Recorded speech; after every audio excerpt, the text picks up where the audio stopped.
प्रिय छात्रों, आज हम सभी लोग हिंदी विषय जो कक्षा 10 यहाँ पे लिखना भूल गए,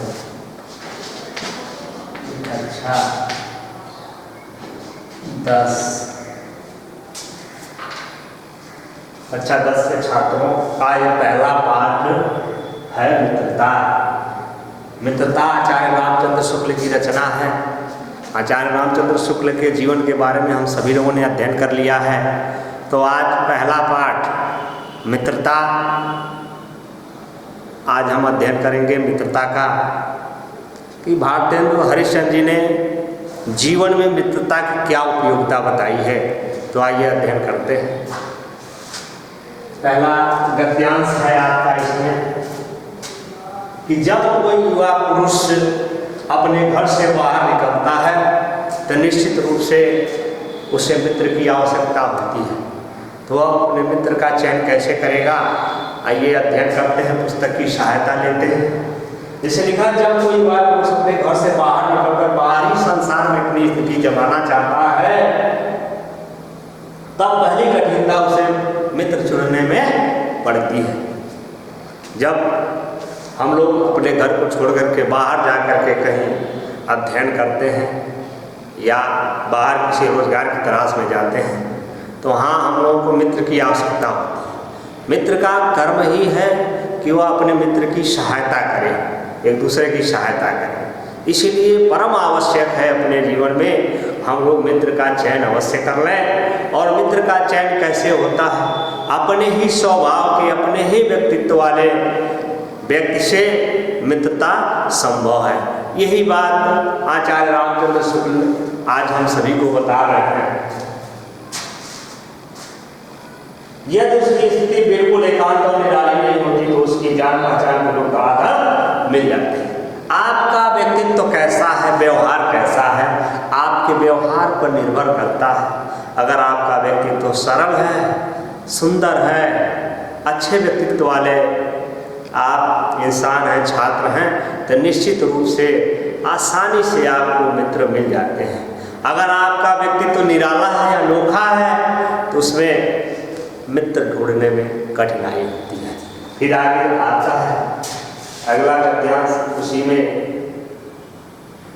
निराली नहीं रहती तो उसकी जान पहचान के लोग धड़ाधड़ बढ़ते जाते हैं और थोड़े ही दिनों में कुछ लोगों से उसका हेर मेल हो जाता है, हेर मेल हो जाता है। अगर आपका जो व्यक्तित्व है भिन्न नहीं है, सरल व्यवहार है आपका, तो निश्चित रूप से धड़ाधड़ आपको जो है मित्र मिल जाते हैं और आपका जीवन जो है सरलता पूर्वक व्यतीत होने लगता है। फिर आगे देखिए लिखा है, यही हेर मेल बढ़ते बढ़ते मित्रता के रूप में परिणित हो जाता है। मित्रों के चुनाव की उपयोगिता पर उसके जीवन की सफलता निर्भर हो जाती है, क्योंकि संगत का उक्त प्रभाव हमारे आचरण पर बड़ा भारी पड़ता है। हम लोग ऐसे समय में समाज में प्रवेश करके अपना कार्य आरंभ करते हैं जबकि हमारा चित्त कोमल और हर तरह का संस्कार ग्रहण करने योग्य होता है। फिर आगे लिखा है, हमारे भाव अपरिमार्जित और हमारी प्रवृत्ति अपरिपक्व रहती है। हमारा जो व्यवहार है अपरिपक्व है, क्योंकि जिस अवस्था में कक्षा 10 के छात्रों का अध्ययन चल रहा है, आपकी जो अवस्था होती है लगभग 15, 14, 15, 16 यही अवस्थाएं होती हैं। इस अवस्था में मित्र का चयन कैसे करना है, हम अपरिपक्व होते हैं, इसके बारे में हमें जानकारी नहीं होती है। तो साधारणतः हम अपने ही व्यवहार के लोगों से मित्रता कर लेते हैं। फिर आगे आता है, हम लोग ऐसे समय में समाज प्रवेश करके अपना कार्य आरंभ करते हैं जबकि हमारा चित्त कोमल और हर तरह का संस्कार ग्रहण करने योग्य रहता है। हमारा जो व्यवहार है वह कोमल होता है। जिस भी परिस्थिति में रहना होगा उस परिस्थिति में हम ढल जाते हैं और उसी के अनुसार हम जीवन यापन करने लगते हैं। आचार्य रामचंद्र शुक्ल जी कहते हैं कि हम मिट्टी के समान हैं। उस मिट्टी को जैसा रूप आप देना चाहते हैं वैसा रूप आप दे सकते हैं। फिर आगे लिखा है, चाहे राक्षस बनावे चाहे देवता बनाए, चाहे आपको राक्षस बनाया जाए या आपको देवता बनाया जाए, ऐसे लोगों का साथ करना हमारे लिए बुरा है जो हमसे अधिक दृढ़ संकल्प के हैं, क्योंकि हमें उनकी हर एक बात बिना विरोध के मान लेनी पड़ती है।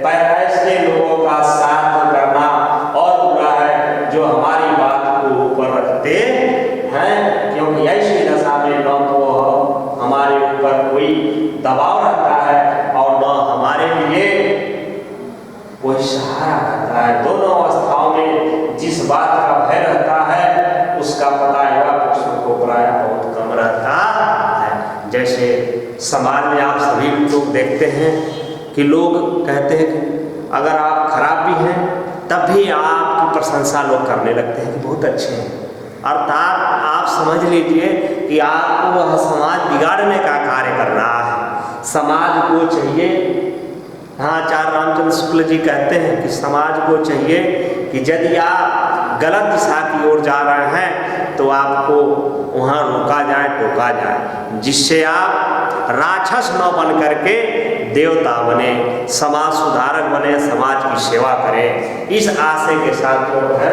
शुक्ल जी कहते हैं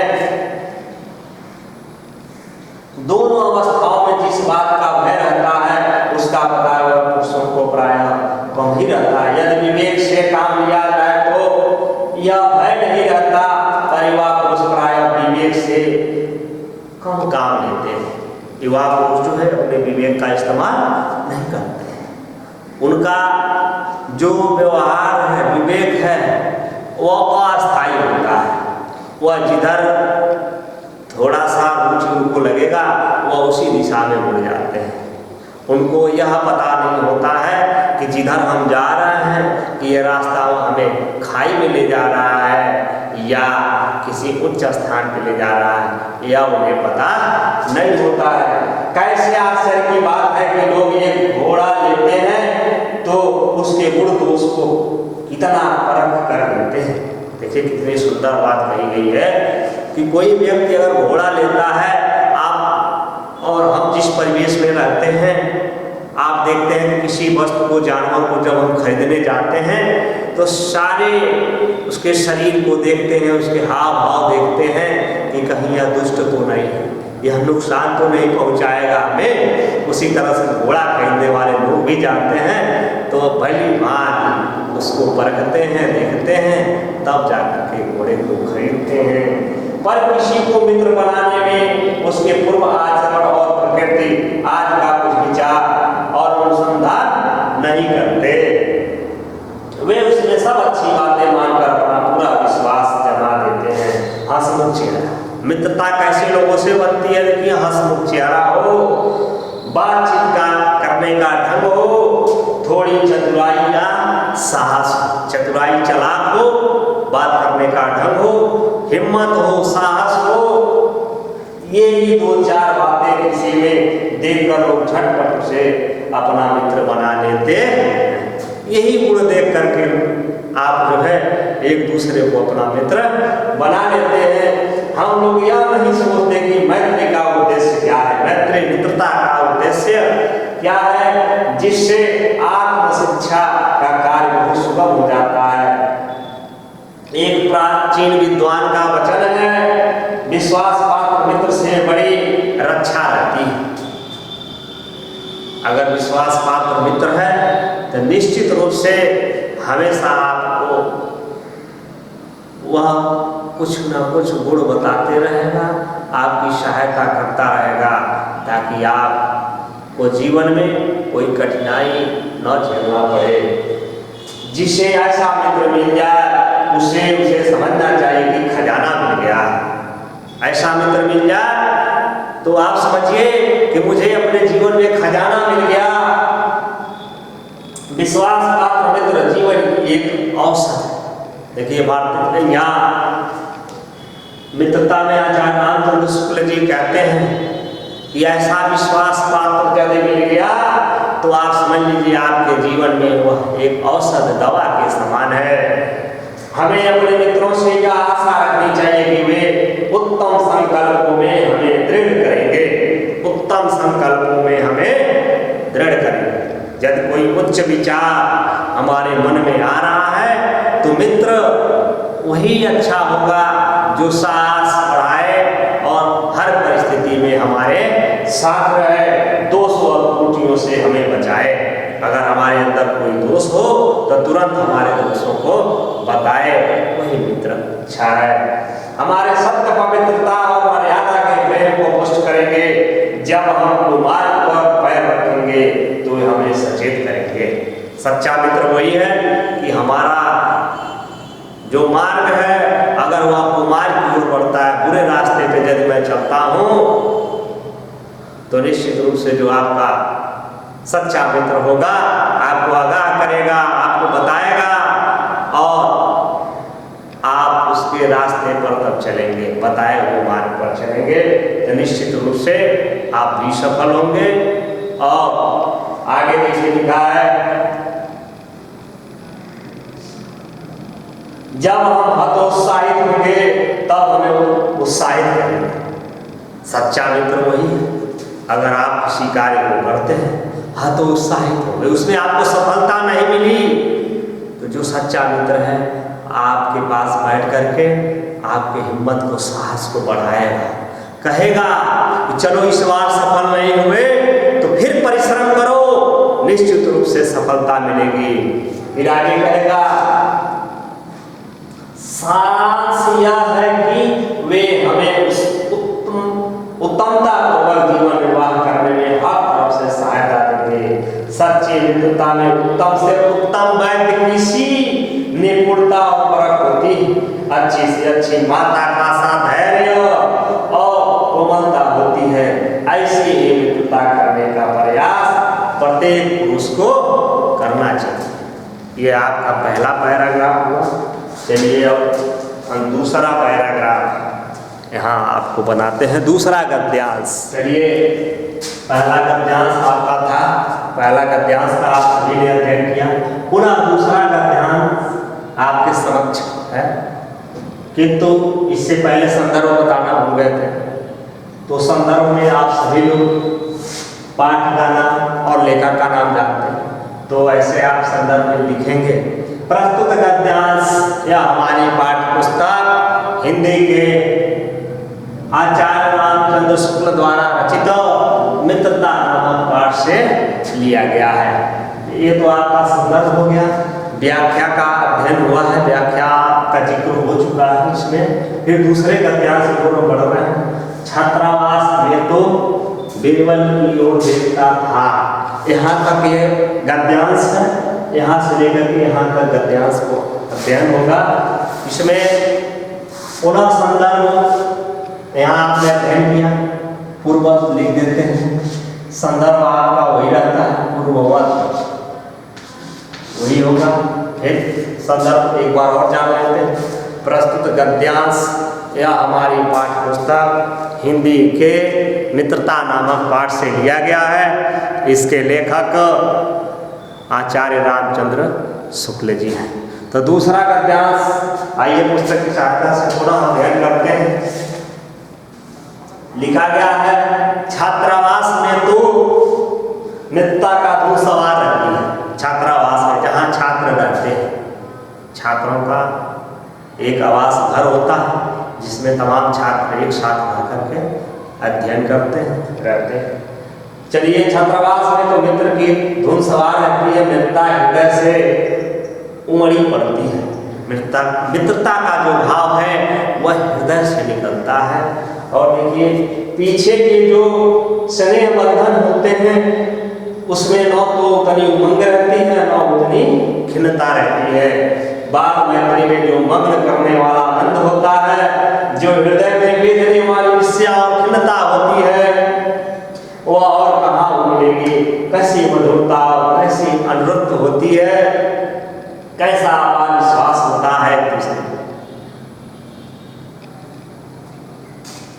बच्चों, आप सभी लोग जानते हैं, जब आप छोटे थे और छोटे थे अभी, तो मित्रता एक मित्र की सहायता आप कैसे करते थे, कितना आपका उदार स्वभाव था, जो भी वस्तु आप खाते थे अपने मित्र को भी खिलाते थे, कितना आनंद आता था। वह दिन चले गए, आज भी वह कुछ बचपन की यादें आपके साथ होंगी, जिसे आज आप अध्ययन कर रहे हैं तो आपको महसूस हो रहा होगा कि मेरा जो मित्र है कैसा व्यवहार मेरे साथ करता है। तो चलिए फिर देखते हैं आगे, कैसी मधुरता और कैसी अनुभूति होती है, कैसा हमारा विश्वास होता है अपने मित्र में, हृदय के कैसे कैसे उद्गार निकलते हैं, वर्तमान कैसा आनंदमय दिखाई पड़ता है और भविष्य के संबंध में कैसी लुभावने वाली कल्पनाएं मन में रहती हैं, कितनी जल्दी बातें लगती हैं और कितनी जल्दी मानना बनाना होता है। सहपाठी की मित्रता है, सहपाठी जो अपने साथ घूमने वाला छात्र है, आपके साथ जो घूमता है वही आपका सहपाठी है, मित्र है। उस वक्त में हृदय के इतने भारी उथल का भाव भरा हुआ है, किंतु जिस प्रकार वह उसकी मित्रता स्कूल के बालक की मित्रता से दृढ़, शांत और गंभीर होती है, उसी प्रकार हमारी अवस्था में युवावस्था के मित्र बाल्य अवस्था के मित्रों से कई बातों से भिन्न होते हैं। मैं समझता हूँ कि मित्र चाहते हुए बहुत से लोग मित्र के आदर्श की कल्पना मन में करते होंगे कि मित्र कैसे होते हैं, पर उस कल्पित आदर्श में तो हमारा काम जीवन की झंझटों में चलता नहीं। सुंदर प्रतिमा, मनभावनी चाल और स्वच्छंद प्रकृति, ये भी दो चार बातें देखकर मित्रता की जाती है, पर जीवन संग्राम में साथ देने वाले मित्रों में इनमें कुछ अधिक बातें चाहिए। मित्र केवल उसे नहीं कहते जिसके गुणों की तो हम प्रशंसा करें, पर जिससे हम स्नेह न कर सकें, उसमें अपने छोटे मोटे काम तो हम निकालते जाएं, पर भीतर भीतर भेड़ा करते रहें। ऐसे मित्र नहीं बनाने चाहिए महात्मा, ऐसी सोच आपको नहीं रखनी चाहिए। मित्र सच्चे पथ प्रदर्शक के समान होना चाहिए। मित्र निश्चित रूप से सही रास्ता आपको दिखाए, वही आपका मित्र है, जिस पर हमारा पूरा विश्वास जमा रह सके। भाई के समान होना चाहिए मित्र, ऐसा हो भाई के समान। बाद में आप सभी लोग जानते हैं, भाई जैसा मित्र कोई नहीं होता है। अगर भाई आपसे प्रेम करता है, मानता है, उससे बड़ा मित्र इस संसार में कोई नहीं होता है। देखिए लिखा है, भाई के समान होना चाहिए, जिसे हम अपना प्रीति पात्र बना सके। हमारे और हमारे मित्र के बीच सच्ची सहानुभूति होनी चाहिए। एक दूसरे के प्रति जो सहानुभूति होती है वह निश्चित रूप से विद्यमान होनी चाहिए। ऐसी सहानुभूति जिसके एक के हानि लाभ वो दूसरा अपना हानि लाभ समझे। मित्र वही है जो अपने मित्र का हानि लाभ समझे और उसका भरपूर सहयोग करे। मित्रता के लिए यह आवश्यक नहीं है कि दोनों मित्र एक ही प्रकार के कार्य करते हैं। यह आवश्यक नहीं है कि आपका मित्र आपके जैसा ही कार्य करता हो, ये जरूरी नहीं है। या एक ही रुचि के हो, एक रुचि का एक स्वभाव का भी हो सकता है। इसी प्रकार प्रकृति और आचरण की समानता भी आवश्यक या वांछनीय नहीं है। दो भिन्न प्रकृति के मनुष्यों में बराबर प्रीति और मित्रता रहती है। राम धीर और शांत प्रकृति के थे, लक्ष्मण उग्र स्वभाव के थे। राम शांत स्वभाव के थे और लक्ष्मण उग्र स्वभाव के थे, फिर भी दोनों भाइयों में कितनी अच्छी मित्रता थी। पर दोनों भाइयों में अत्यंत प्रगाढ़ स्नेह था, उदार तथा उच्चाशय कर्ण और लोभी दुर्योधन के स्वभाव में कुछ विशेष समानता न थी। अब यहाँ देखिए, कर्ण और दुर्योधन में भी मित्रता थी। दोनों का स्वभाव देखिए एक जैसा मिलता था, विशेष समानता न थी, अर्थात कर्ण दुर्योधन का भी जो व्यवहार था एक समान नहीं था। पर उन दोनों की मित्रता खूब निभी। यह कोई बात नहीं कि एक ही स्वभाव और रुचि के लोगों में ही मित्रता हो सकती है। यह जरूरी नहीं है कि आप जिस स्वभाव के हैं उसी स्वभाव का आपका मित्र हो और वही आपके जीवन में आपका सहयोग करे, यह कोई जरूरी नहीं है। भिन्न भिन्न स्वभाव के लोग भी आपके मित्र बन सकते हैं। समाज में विभिन्नता देखकर लोग एक दूसरे की ओर आकर्षित होते हैं। जो गुण हम में नहीं है, हम चाहते हैं कि कोई ऐसा मित्र मिले जिसमें वो गुण हो। जो गुण अपने पास, जो अच्छाई अपने पास नहीं रहती है, हम कोशिश करते हैं कि कोई ऐसा मित्र मिल जाए जिसमें वह गुण हो और वह गुण मुझे वह सिखा दे। चिंताशील मनुष्य प्रफुल्लित चित्त का साथ ढूंढता है निर्बल बलि का। जो निर्बल है वह शक्तिशाली का साथ ढूंढता है और धीर उत्साही का साथ ढूंढता है। उच्च आकांक्षा वाला चंद्रगुप्त युक्ति और उपाय के लिए चाणक्य का मुंह ताकता था। नीति विस्तारद अकबर मन बनाने के लिए बीरबल की ओर देखता था। देखिए कितनी सुंदर बातें लिखी गई है। यहाँ चंद्रगुप्त युक्ति और उपाय के लिए चाणक्य का मुंह ताकता था। प्रश्न आएगा आपके सामने कि चाणक्य जो है चंद्रगुप्त की ओर क्यों देखता था, तो आप लिखेंगे यहाँ उच्च युक्ति के लिए, उपाय के लिए कोई अच्छी युक्ति बता दे, अच्छा उपाय बता दे कि जिससे वह युद्ध में विजयी हो जाए। इस आशय के साथ जो है चंद्रगुप्त चाणक्य की ओर देखता था। पुनः ऐसे ही एक और कहावत यहाँ लिखी गई है, नीति विशारद है। अकबर मन बहलाने के लिए बीरबल की ओर देखते थे। फिर प्रश्न आएगा आपके सामने, अकबर बीरबल की ओर क्यों देखते थे, तो आप कहेंगे कि अकबर नीति विशारद या मन बहलाने के लिए बीरबल की ओर देखते थे। चलिए आज हम सभी लोग मित्रता में 2 गद्यांश का अध्ययन किए। बाकी जो गद्यांश है अगले पाठ में, अगले वीडियो में अध्ययन